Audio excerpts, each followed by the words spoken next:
back to my channel, Leonardo De Guerto.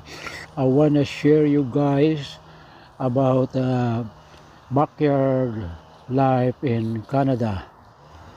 Feeling like buhay probinsya in Philippines.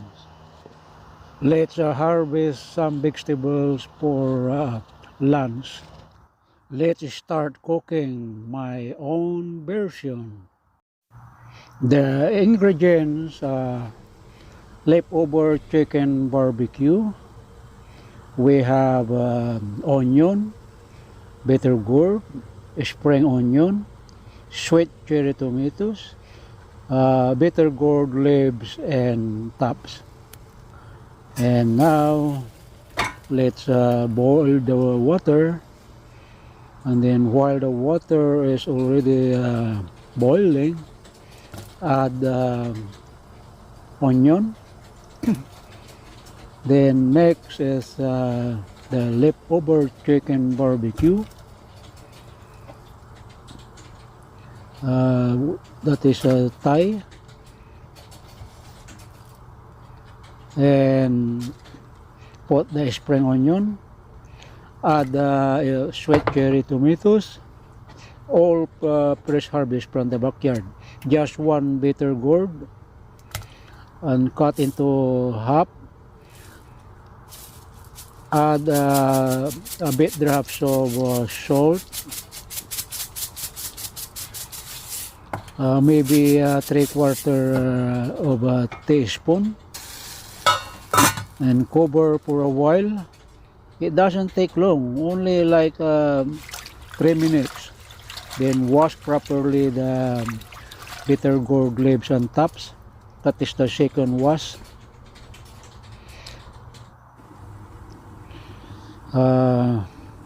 Ayan, after 3 minutes, so buksan natin. Ayan, smell good. And then we're gonna add the bitter gourd young leaves and the tops, yung talbos. Yan. Yan, basta masipag lang tayong magtanim ng iba-ibang gulay, hindi tayo mawawalan ng ulam. Lagyan natin ng isang yellow green hot pepper. Yan, sandali lang po itong lutuin. 5 minutes lang po na lulutuin mula kumulo yung tubig. So cover for 2 minutes.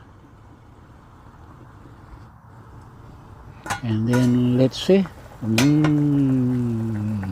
Luto na. So the cooking time is actually only 6 minutes. Yan. Kasi 1 minute na pinakuluan yung tubig. Okay, so smell good.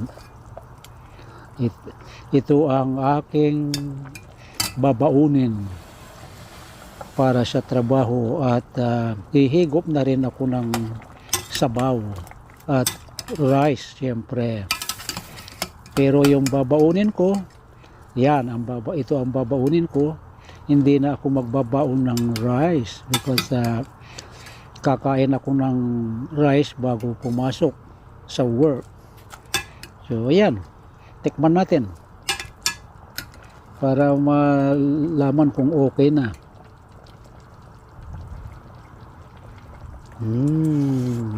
Matabang ng konti. So we have to sprinkle a bit salt to taste. Just salt, no need bagoong or fish sauce. Ayan, approve. So now ililipat na natin sa serving plate para lumamig ng konti, kasi babaunin ko yung iba dyan. Yan.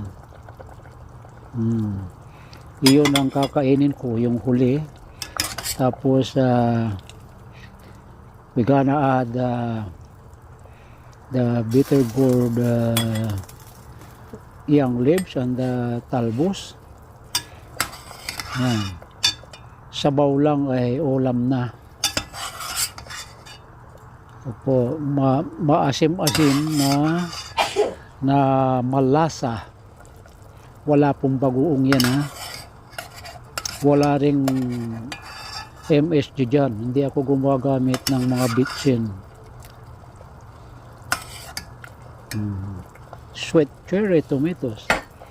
And then we gonna add sabaw. I-turn off na yung heat.